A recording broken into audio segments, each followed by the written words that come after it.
네, 나의 성탄맞이라는 제목으로 말씀을 같이 나누도록 하겠습니다. 네, 다음 주가 이제 청년부 예배가 없어서 성탄 관련 말씀을 한번 전하면 좋겠다라는 생각이 들어서 원래 마가복음을 쭉 나가고 있는데 오늘은 본문을 좀 바꾸어서 오늘 본문의 스토리가 예수님이 태어나는 성탄에 관련된 그 이야기를 다루고 있는 이제 본문이거든요. 그래서 이 본문으로 같이 우리의 성탄을 어떻게 맞이할 것인가 그런 주제로 같이 좀 말씀을 나누도록 하겠습니다. 대림절을 보내고 있어요. 대림절은 예수님이 오신 그 성탄을 기다리면서 보내는 교회 절기 중에 가장 중요한 절기 중에 하나입니다. 대림절을 보내고 있는데요. 이 성탄 뭐 한문이지만 풀어서 이제 얘기하면 거룩한 탄생이잖아요. 이 거룩한 탄생의 궁극적인 의미는 온 세상에 하나님이 주신 놀라운 선물이 바로 예수님이라는 사실입니다. 그게 성탄의 가장 중요한 이제 의미이죠. 성탄의 주인공이 예수님이라는 말을 흔히 많이 들어보셨을 겁니다. 하지만 이제 지금의 성탄 분위기는 세상에 빼앗긴 성탄절이다 이런 표현도 많이 들어보셨을 거예요. 특히나 요즘 이제 한국 사회의 정치 뭐 경제적, 사회적 어떤 굉장히 혼란하고 위기의 어려움에 빠져 있잖아요.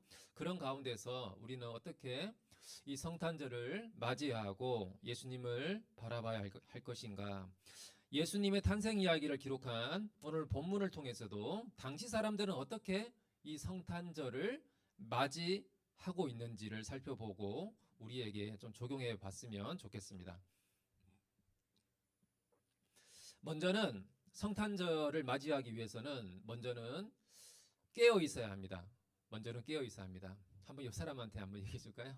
깨어 있읍시다. 깨어 있읍시다. 예.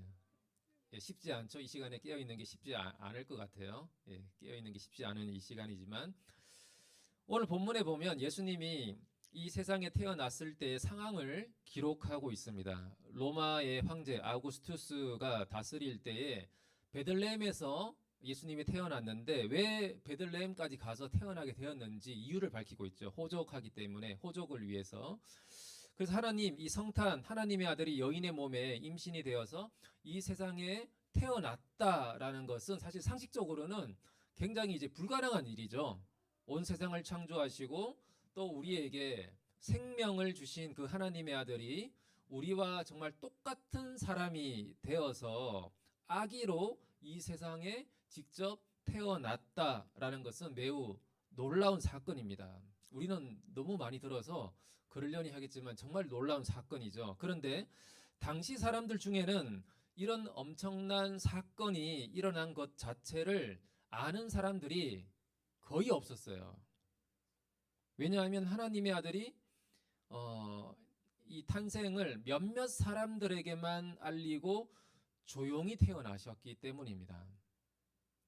당시 사람들은 베들레헴 사람들은 그렇게 생각했을 거예요. 단지 어떤 젊은 부부가 만삭이 된 채로 여행을 하다가 이제 막 산기가 있어서 아이를 낳았나 보다라고 베들레헴 사람들은 그렇게 생각한 정도입니다. 산모가 아이를 낳아야 되는데 방을 내어주는 사람이 아무도 없었습니다. 그래서 산모는 짐승들이 있는 축사에서 아기를 낳아야만 했습니다. 그런데 이제 엉뚱한 곳에서 외진 곳에서 엄청난 일들이 벌어집니다. 밤에 양떼를 지키고 있던 목자들에게 주의 사자가 나타납니다. 엄청 놀랐죠. 무서워했습니다. 주의 사자가 말하기를 내가 온 백성에게 미칠 큰 기쁨의 좋은 소식을 너희에게 알리겠다. 오늘 다윗의 동네에 너희를 위하여 구주가 나셨으니 곧 그리스도 주시니라. 그렇게 알려줍니다. 그리고 나서 수를 헤아릴 수 없는 수많은 천사들, 수많은 천군들, 천사들이 나타나서 하나님의 아들이 이 세상에 오심을 찬양합니다. 찬양했어요. 아마 그때 하늘의 창이 잠깐 열린 것 같아요. 예. 우리 대예배 때 성가대 서는 것처럼 하늘에 있는 천사들로 구성된 성가대가 막 찬양하는 거죠. 그게 이제 하늘이 열려서 이 목자들이 본 것 같아요. 예. 하늘의 성가대가 찬양합니다. 뭐라고 찬양합니까? 지극히 높은 곳에서는 하나님께 영광이요 땅에서는 하나님이 기뻐하신 사람들 중에 평화로다. 그러니까 이걸 이제 노래 있는 곡조로 아마 이렇게 찬양을 했던 것 같아요. 메들리가 어떤지는 모르겠지만 찬양을 했던 것 같아요.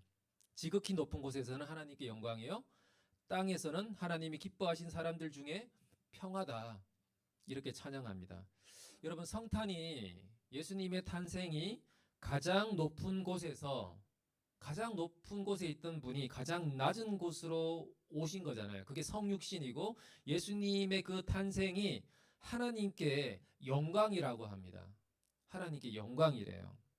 여러분, 세상의 영광은 낮은 곳에 있다가 점점 높아지는 게 영광이죠. 낮은 곳에 있다가 좀 더 높아지고 좀 더 출세하고 좀 더 높은 자리로 가는 것을 세상에서는 영광이라고 그렇게 말하지만, 하나님의 영광은 그와 반대였어요. 가장 높은 곳에 계신 분이 가장 낮은 곳으로 내려온 것이, 성육신하신 것이 하나님께 영광이라고 그렇게 말씀하고 있습니다. 여러분, 우리가 어떻게 하나님께 영광을 올려드릴까요? 예수님을 닮아서 낮은 곳으로 내려가는 성육신적인 삶을 살아갈 때 그것이 하나님께 영광이 됩니다. 특별히 예수님은 마태복음 5장 16절에 이렇게 말씀하고 있습니다.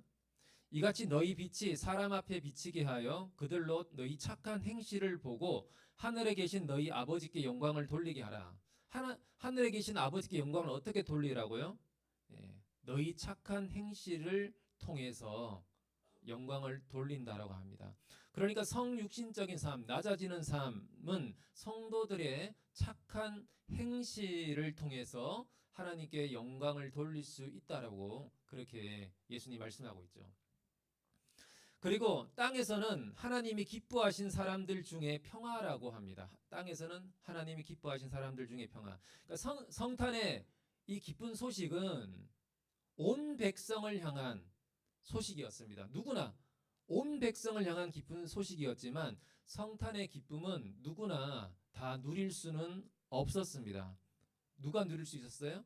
하나님이, 땅에서는 하나님이 기뻐하신 사람들, 그 사람들만이 이 평화를 누립니다. 구원을 갈망하고 예수를 영접하는 사람들에게만 평화가 임했습니다. 그게 본문에서 목자들이었죠. 이 평화는 당시 그 로마의 식민 통치 아래 억압받고 가난하고 힘들게 살아가는 이 목자들에게 세상 권세를 뛰어넘는 하나님의 절대적인 평화였습니다. 예수님의 탄생은 예수님 탄생을 평화의 왕으로 오신 예수님, 평화의 아기라고 보통 우리가 그렇게 표현하기도 하잖아요. 근데 예수님의 탄생이 하나님 기뻐하신 그 사람들 중에 평화가 임했다라고 구세주가 나셨는데, 그 구세주가 하나님 기뻐하신 사람들에게 평안을 주는 그 존재로, 그 왕으로 오셨다라는 이 선포는 사실 당시 로마 제국 가운데 살아가는 사람들한테는 굉장히 위험한 정치적 발언이었어요. 왜냐하면 당시 로마 황제가 아구스투스였잖아요. 아구스투스가 누군지 아시죠? 로마의 100년 동안 이어졌던 내전, 로마의 공화정이 이제 이루어지면서 100년간 이어졌던 수많은 그 내전과 갈등 속에 있었던 로마를 드디어 그 힘으로, 군사력으로 다 통일하고 전 세계적인 로마 제국을 이루면서 평화를 가져왔던 그 황제가 이제 아우구스투스잖아요. 아시는 것처럼. 그래서 이 아우구스투스의 이 엄청난 업적을 수많은 로마의 시인들이 찬양합니다. 그래서 로마에 있는 여러 이제 비석들, 비문들을 보면 이 로마의 아우구스투스 황제의 그 업적들을 찬양하고, 이 사람이야말로 하나님이 보낸 구세주, 구원자라고 찬양하고, 이 사람이 태어난 생일이 바로 복음의 시작이라고 그렇게 찬양을 합니다. 로마의 시인들이. 이 사람이 태어난 날이 바로 복음의 시작이다. 이 사람이 바로 태어난 것이 평화의 아기로 오신 것이다라고 그렇게 로마의 시인들이 찬양을 했습니다. 그러니까 여러분, 우리가 마가복음이나 복음서에 사용하는 복음, 기쁜 소식, 이 복음이란 단어를 예수님한테 처음 사용한 게 아니었어요. 로마 황제 아우구스투스에게 이미 이 복음이라는 단어를 이미 사용했고 그 아우구스투스가 말로 하나님이 내린 구원자요 평화의 왕이라는 표현들을 이미 사용하고 있었던 것입니다. 근데 복음서에서 오늘 본문에서 예수님의 탄생이야말로 하나님의 진정한 평화를 가져오는 구원자라는 이런 선포는 당시 로마 제국에는 반역과 같은 그런 선언문이었어요. 근데 성경은 로마 황제가 아니라 예수 그리스도가 이 땅에 오신 것이야말로 이 땅에 진정한 평화를 가져오는 평화의 왕으로 오셨다라고 선언하고 있습니다. 여러분, 이 성탄 예수님이 오신 온 세상을 향한 하나님의 선물로 예수님이 오신 것이죠.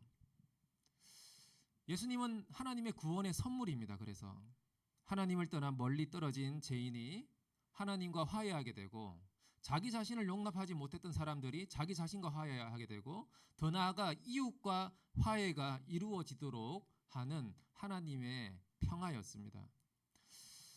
많은 사람들이 물질이나 건강이나 세상 권력, 세상 것들에 얽매이고 죄의 굴레에 얽매였던 삶에서 정말 구원받고 자신의 미래가 어떤 세상의 조건이나 사람들의 인정에 달려있는 것이 아니라 정말 내가 하나님의 자녀가 되고 하나님 나라를 상속할 하나님의 백성이 되게 하는 하나님의 이 평화의 복음, 화해의 복음을 받아들인 사람들이야말로 인류 역사가 하나님의 말씀대로 결국은 흘러가게 되고 하나님의 약속대로 이루어진다라는 것을 발견하게 되기 때문에 정말 이 복음을 받아들인 사람들은 세상이 어떠하든지 간에 지금 현재를 축복의 시간으로 기쁨으로 살아갈 수가 있습니다. 그래서 세상이 줄 수 없는 평화가 이루어진다라고 복음은 우리에게 약속합니다.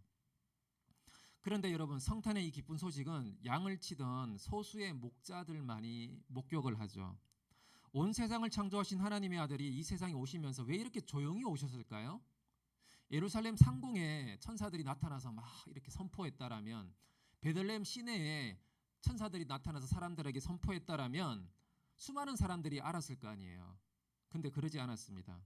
하나님의 아들은 왜 당시 유대 땅의 수도였던 예루살렘 그 중심가에서 예루살렘 중심가에 태어나지 않고 왜 이 작은 동네 베들레헴, 그것도 가축들이 있는 축사에서 태어나셨습니까?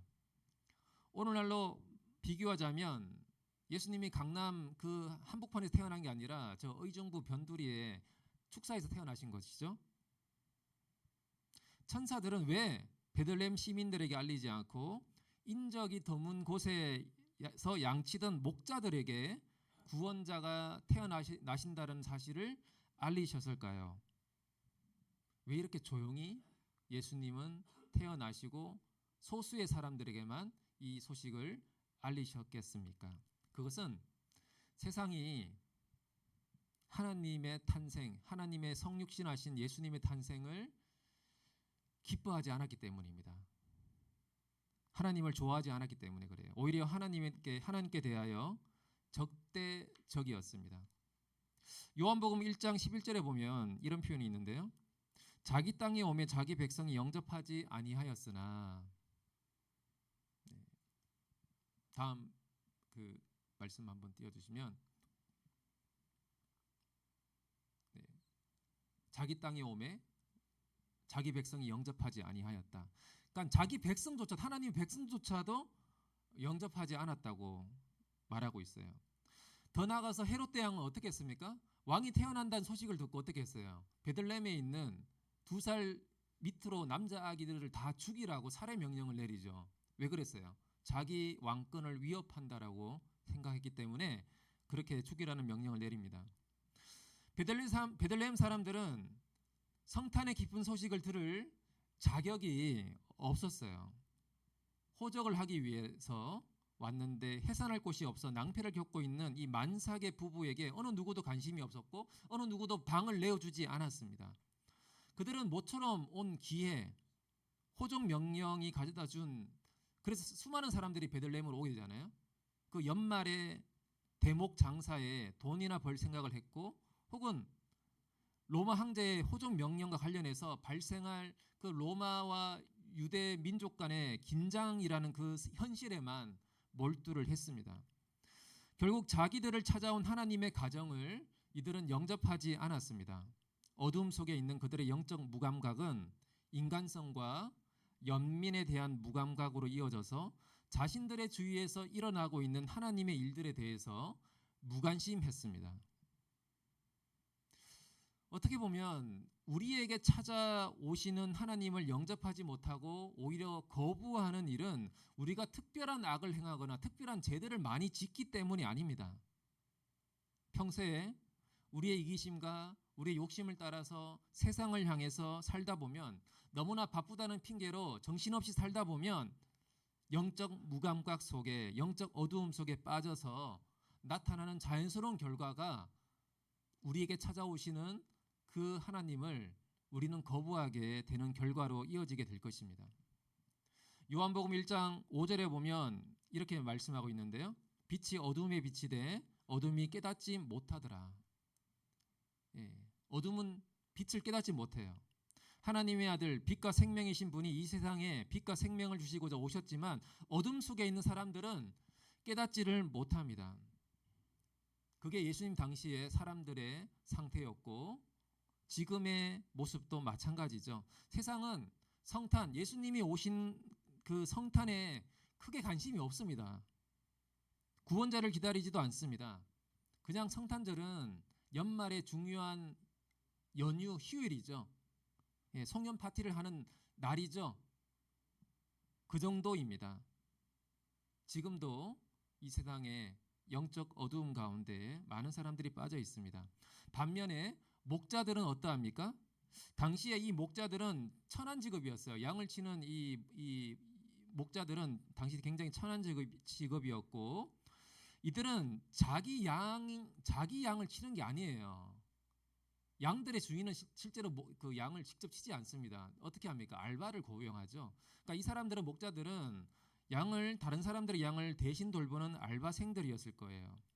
그러니까 로마의 식민 통치 아래에서 억압된 이 유대인들 중에서도 가난에 찌든 사람들이었고 미래가 불투명한 사람들이 바로 이 목자들이었습니다. 그러나 구약에서 약속한 하나님의 메시아, 세상의 구원자를 이들은 기다렸습니다. 너희를 위하여 구주가 나셨다라는 이 천사의 메시지에 아멘하고 베들레헴으로 달려가서 아기 예수를 보았습니다. 이들은 영적으로 깨어 있는 사람들이었습니다. 시대의 어두움에 잠들지 않고 하나님의 빛을 갈망하고 구원을 기다리는 사람들이었습니다. 예수님 당시와 마찬가지로 오늘날도 세계 곳곳에서 전쟁과 폭력으로 평화가 깨어지고 극심한 혼란 가운데 영적 어두움이 짙은 오늘날을 우리는 살아가고 있습니다. 우리 역시 그 어두움에 잠식되어 있지는 않은지 한번 돌아보십시오. 이 목자들과 같이 영적으로 깨어나서 성탄의 기쁜 소식에 반응할 수 있는 그런 우리 청년들이 다 되었으면 좋겠습니다. 그래서 하나님의 절대적인 평화가 임하는, 하나님의 절대적인 평화를 경험하고 누리는 그런 성탄절이 되기를 소망합니다. 두 번째는 보이지 않는 하나님의 통치를 우리는 신뢰해야 합니다. 오늘 본문을 시작하는 1절, 2절을 보면 이렇게 기록되어 있죠. 그때 가이사 아구스도가 영을 내려 천하로 다 호족하라 하였으니 이 호족은 구레뇨가 수리아 총독이 되었을 때에 처음 한 것이라. 이렇게 오늘 본문의 성탄의 배경을 설명합니다. 그리스도가 태어났을 때 로마 황제는 아구스투스였고 수리아가 시리아죠. 시리아 총독은 구레뇨였습니다. 근데 역사적 기록에 보면 아구스투스가 다스리는 황제가 있을 때 이 시리아 총독 구레뇨가 이 호족하는 인구 조사를 하는 이 시점이 일치되지 않는다라는 것을 이제 학자들이 발견을 해요. 일치되지 않는데 그래서 성경학자들이 아마 이런 이제 주장을 이제 추측을 합니다. 일치되지 않기 때문에 예수님의 탄생 시점과 인구 조사와 이런 것들이 이제 일치되지 않기 때문에 이 구레뇨 시리아 총독인 구레뇨가 총독을 아마 2번 했을 것이다. 한 번 했다가 딴 데 갔다가 다시 와서 했을 것이다. 그래서 2번 중에 겹치는 시기가 있을 것이다. 혹은 인구 조사 일치되지 않는 인구 조사가 아니라 더 또 다른 인구 조사를 했을 것이다. 이런 식으로 좀 이제 설명을 해보려는 시도들이 많이 있습니다. 근데 뭐가 맞는지는 잘 모르겠어요. 근데 뭔가 분명히 맞아 떨어지지 않는 설명하는 지점이 있지만 그래도 분명한 것은 예수님이 탄생하는 그 시점에 온 천하를 다스리고 있었던 사람은 로마 황제 아우구스투스였어요. 아까 얘기한 것처럼 복음의 시작이라고 일컬어지는 그 사람 아구스투스 황제가 다스리는 시절이었습니다. 지금 요셉과 마리아는 황제의 명령에 복종하여 자기의 고향인 베들레헴으로 온 것이죠. 만약 호족에 대한 황제의 명령이 아니었더라면 요셉은 마리아는 베들레헴으로 와야 할 이유가 없었어요. 갈릴리에 잘 살면 됐었죠. 그런데 황제가 호족을 하라고 하니까 요셉은 어쩔 수 없이 베들레헴으로 오게 되었고 결국 이 호족 때문에 그리스도께서 베들레헴에서 태어나리라는 구약의 예언을 성취하게 됩니다. 여러분 잘 아시는 말씀처럼 미가서 5장 2절에 이 말씀 너무 잘 아시죠? 베들레헴 에브라다야 너는 유다 족속 중에 작을지라도 이스라엘을 다스릴 자가 내게서 내게로 나올 것이라 그의 근본은 상고의 영혼에 있느니라. 그러니까 그 존재 자체가 영원하신 분, 존재가 영원하신 분이 누구예요? 하나님이죠. 그 하나님인 분이 베들레헴에서 태어날 것에 대해서 이제 미가서에서 예언하고 있죠. 바로 이것이 놀라운 하나님의 섭리입니다. 어떻게 보면 이 세상에 일어나는 일들이 하나님의 말씀과는 아무 상관없이 사람들의 욕심과 권력을 가진 사람들의 뜻에 따라서 이 세상 역사가 흘러가는 것 같지만 그렇지 않다는 것이죠. 사실 로마 황제가 호적을 하라고 이렇게 명령한 이유는 뭐겠어요? 인구 조사를 시키는 이유는 당시 중요한 이유는 세금을 걷기 위해서였어요. 세금을 더 많이 걷기 위해서. 그래서 이 문제 때문에 사실 이제 유대 민족이 로마에 대항해서 반란을 일으키는 일들이 많았습니다. 왜냐하면 인구 조사를 할 때마다 세금을 걷어야 됐고 그 세금 문제로 반란이 일어나는 일들이 되게 많았습니다. 그런데 이 황제의 명령을 통해서 이루어진 것이 결국은 성경 말씀의 성취였습니다.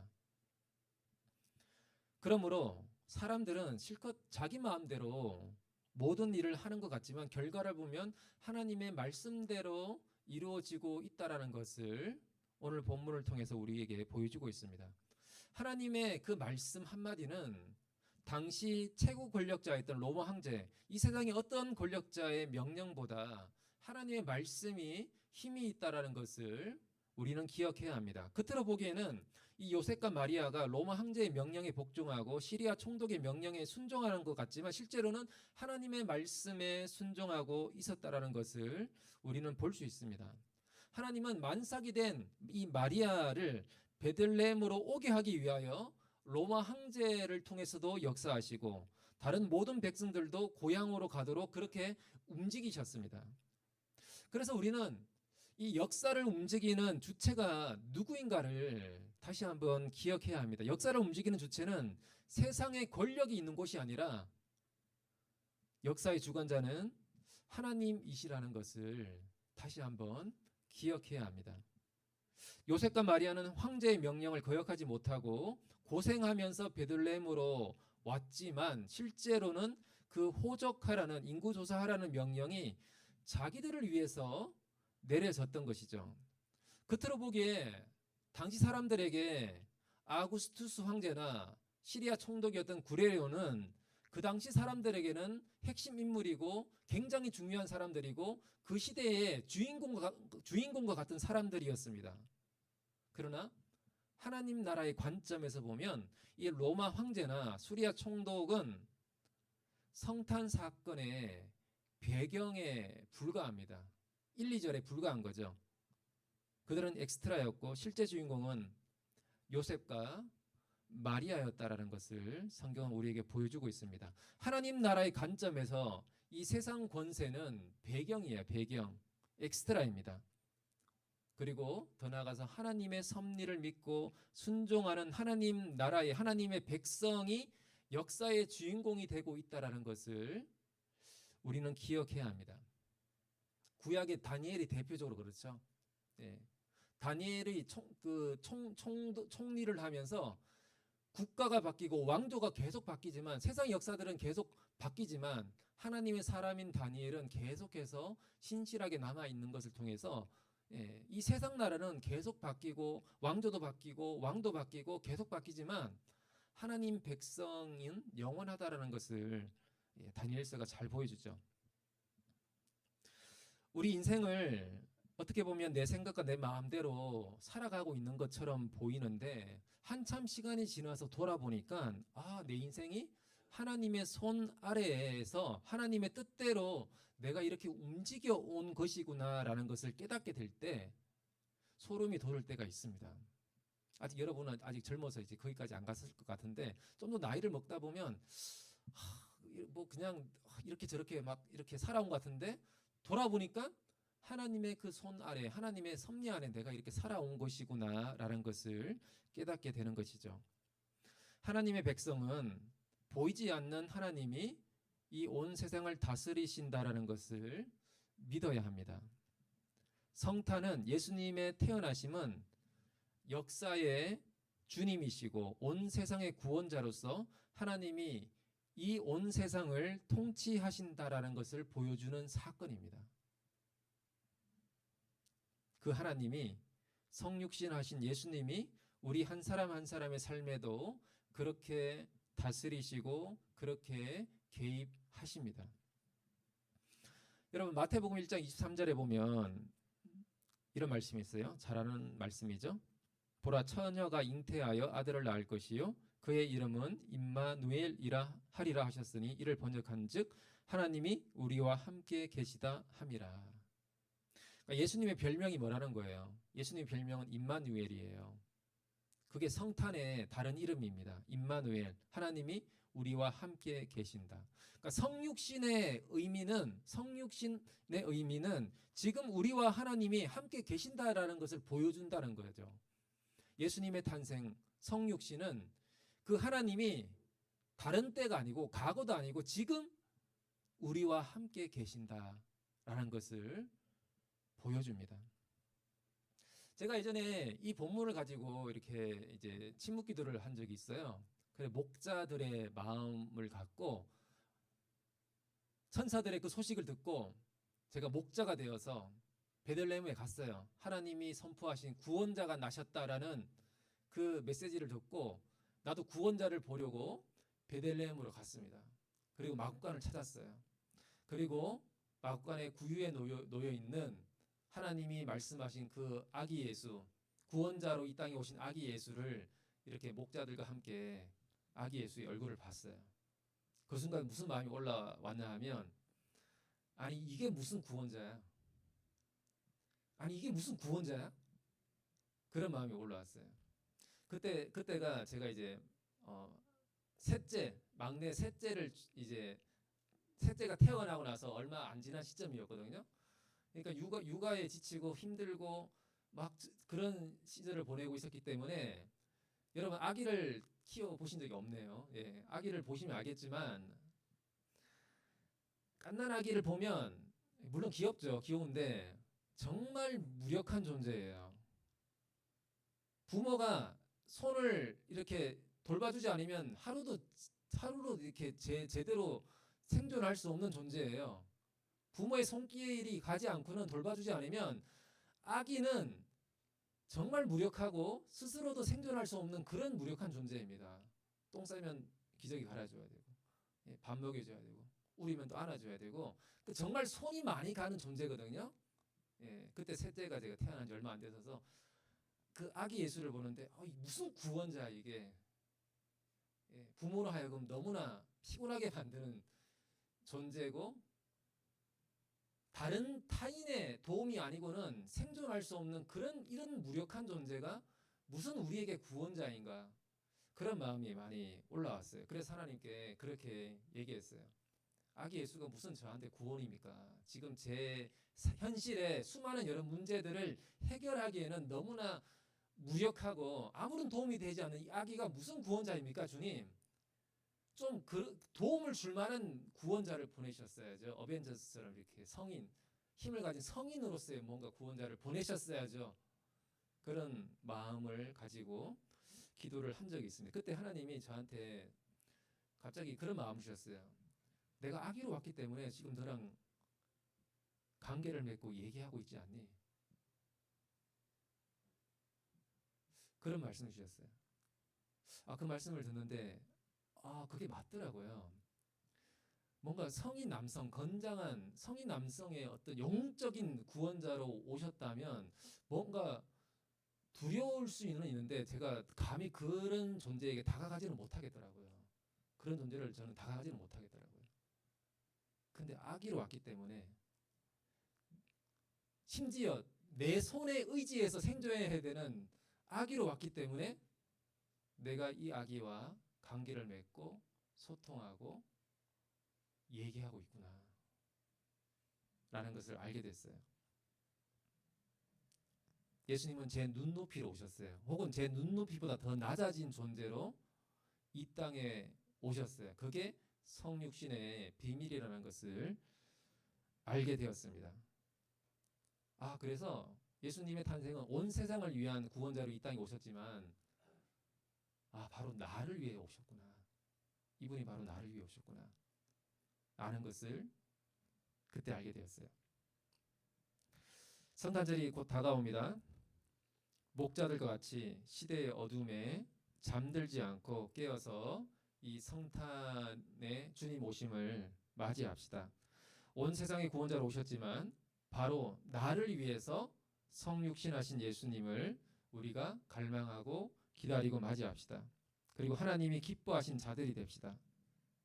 하나님의 평화를 누리는 그런 성탄절이 되기를 바랍니다. 역사의 주님이시고 세상의 주님이신 하나님이 온 세상을 다스리시고 우리 나라와 민족, 우리의 삶도 다스리심을 신뢰하면서 이 성탄절을 맞이합시다. 그렇게 성탄을 맞이하는 우리 한 사람 한 사람 시온교회 더 나아가서 한국 교회가 되어서 하나님의 평화가 하나님의 백성들을 통해서 이 세상 가운데 흘러가기를 드러나기를 그렇게 갈망하는 성탄절이 되기를 소망합니다. 한번 같이 기도하겠습니다. 우리 한번 같이 기도할 때 주님, 세상은 예수님의 탄생을 기다리지 않고 관심도 없습니다. 근데 정작 우리 마음 어떻습니까? 우리가 정말 예수님이 오시는 것에